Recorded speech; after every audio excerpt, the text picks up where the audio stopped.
Hello everyone, I am Nagarjun Sahu and you are watching my YouTube channel Arjun Physics Classes। हम देख रहे हैं classical mechanics का lecture number 14, जिसमें आज हम डिस्कस करेंगे applications of Lagrange equation of motion. Lagrange की इक्वेशन का जो एप्लीकेशंस है उसको देखेंगे, जिसमें पहला क्या है, linear harmonic oscillator. A linear harmonic oscillator is a system of particles of mass vibrating under the action of a force. Linear harmonic oscillator क्या होता है? एक सिस्टम ऑफ पार्टिकल्स होता है जिस पर कुछ फोर्स लगाकर, ठीक है, वाइब्रेटिंग जो है मोशन कराया जाता है, मतलब वाइब्रेशन कराया जाता है। जैसे यदि मैं एक एम मास के ब्लॉक को यहाँ पर, ठीक है, स्प्रिंग के ज़रिए इस टाइप से बांध देता हूँ, तो यदि इस पर मैं एक फोर्स अप्लाई करूँगा तो ये स्प्रिंग के थ्रू ये जो ब्लॉक है वो क्या करेगा, अपने इक्विलिब्रियम पोजीशन, ये x=0 क्या होता है, इसका इक्विलिब्रियम पोजीशन संतुलित अवस्था होता है, ठीक है। तो यहाँ पर ये जो है इस डायरेक्शन में जो है क्या करेगा, ऑसिलेशन करेगा।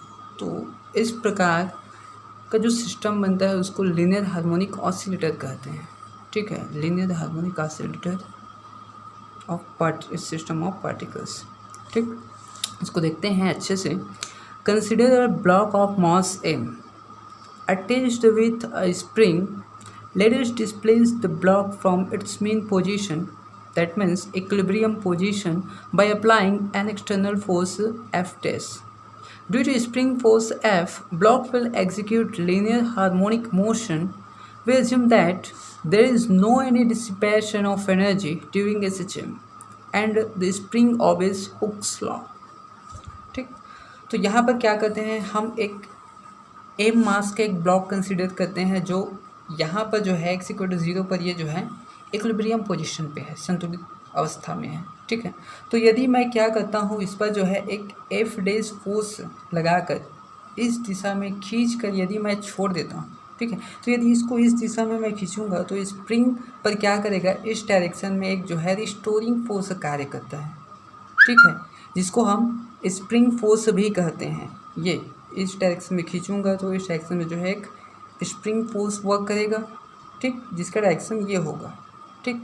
तो स्प्रिंग फोर्स का जो डायरेक्शन है वो एक्सटर्नल फोर्स, अप्लाइड फोर्स के क्या होता है, अपोजिट डायरेक्शन में होता है, ठीक है। स्प्रिंग फोर्स में रिस्टोरिंग फोर्स।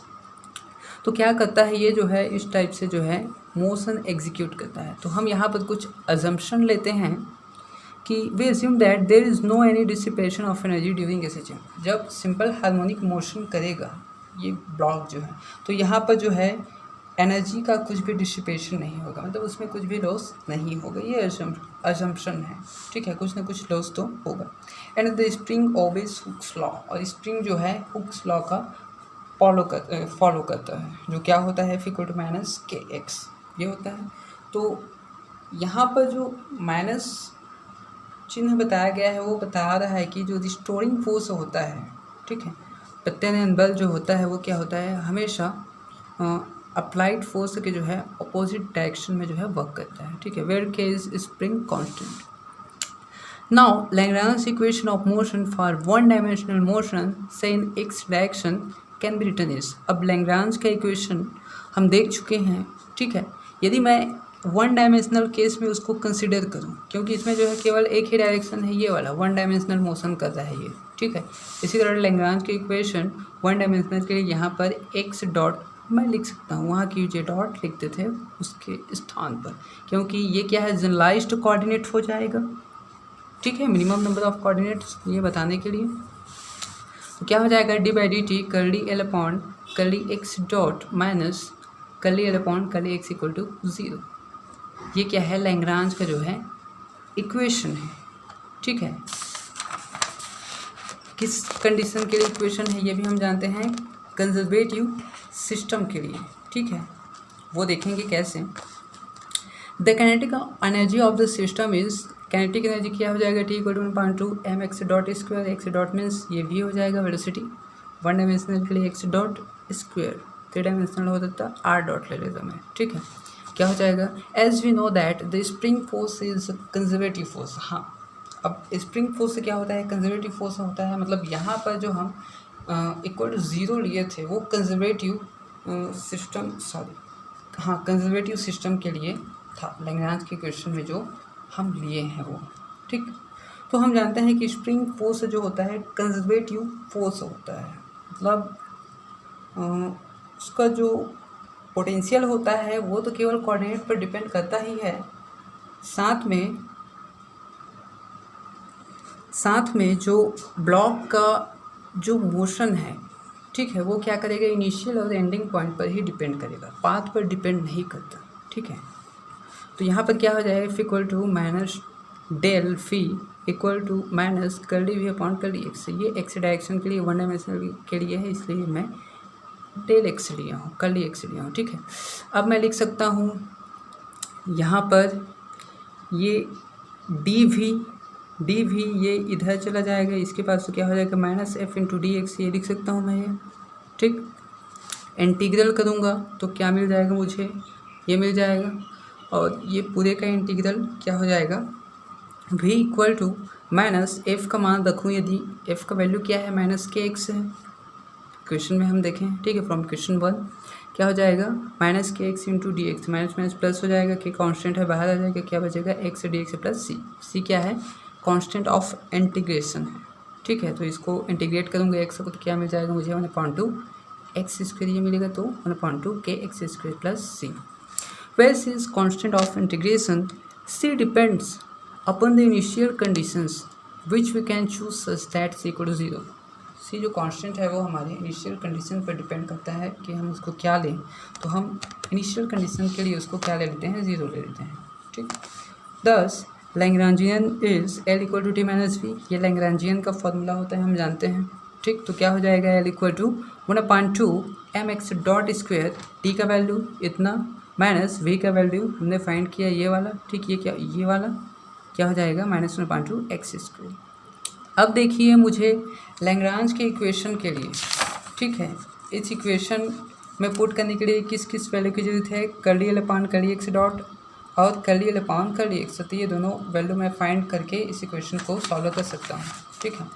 तो क्या हो जाएगा, मैं फाइंड कर लेता हूँ curly L upon curly X dot, इसका वैल्यू क्या हो जाएगा 1/2 एम का एम एक्स डॉट के रिस्पेक्ट में डिफ्रेंशिएशन किया गया है तो ये 2x डॉट हो जाएगा, माइनस इसका वैल्यू क्या हो जाएगा 0, माइनस का माइनस और इसका वैल्यू 0 क्योंकि x डॉट इस टर्म में नहीं है, ठीक है। तो क्या हो जाएगा 2 कैंसिल एम एक्स डॉट हो जाएगा। Similarly curly L upon curly X equal to क्या हो जाएगा, अब x के रिस्पेक्ट में करूँगा तो ये 0 हो जाएगा ये वाला टर्म क्योंकि इसमें x है नहीं, माइनस इसमें x है 1/2 के एक्स स्क्वायर का डिफ्रेंशिएशन क्या हो जाएगा 2x, 2 cancel minus K x हो जाएगा, ठीक। तो अब इन दोनों का वैल्यू मैं उस इक्वेशन में पुट कर देता हूँ लैग्रांज की इक्वेशन में, तो मुझे क्या मिल जाएगा, putting this in equation 2 we get d/dt, Lagrange की इक्वेशन में रखूँगा तो ये वाला, ठीक है। यहाँ पर d/dt इसका वैल्यू रखूँगा और इसका वैल्यू भी रखूँगा तो क्या हो जाएगा d/dt curly L upon curly X dot का वैल्यू ये minus curly L upon curly X का वैल्यू माइनस के एक्स, ये equal to 0, minus minus plus हो जाएगा और इसका क्या हो जाएगा एम कांस्टेंट है तो एक्स डबल डॉट ये हो जाएगा। It is an equation of simple harmonic motion, it can be written is. अब यदि मैं क्या कर दूँ, दोनों साइड में एम का जो है क्या कर दूँ, डिवाइड कर दूँ, ठीक है, एम को, तो क्या हो जाएगा x double dot plus k upon m x equal to 0, ये मिलेगा x double dot plus omega square x equal to 0 where omega equal to under root k upon m equal to frequency of oscillation, जो oscillation करता है उसकी जो है frequency है ये वाला फार्मूला, ठीक है। यदि आपको जो स्प्रिंग कांस्टेंट था वो और उसका मास पता हो तो आप उसका फ्रिक्वेंसी ऑफ ऑसिलेशन जो है फाइंड कर सकते हो। And T equal to 2 pi upon omega, ये फार्मूला होता है, इक्वल टू 2 पाई ओमेगा का वैल्यू ये, तो ये क्या हो जाएगा under root M upon K, time पर रेट होता है, आवर्तकाल होता है, ठीक है। तो इस प्रकार हम जो है लीनियर हार्मोनिक ऑसिलेशन का जो इक्वेशन है वो फाइंड कर सकते हैं। ये वाला x डबल डॉट है, मतलब इसका 2 बार जो है डिफ्रेंशिएशन किया गया है, ठीक है, टाइम के रिस्पेक्ट में। Thanks for watching the video.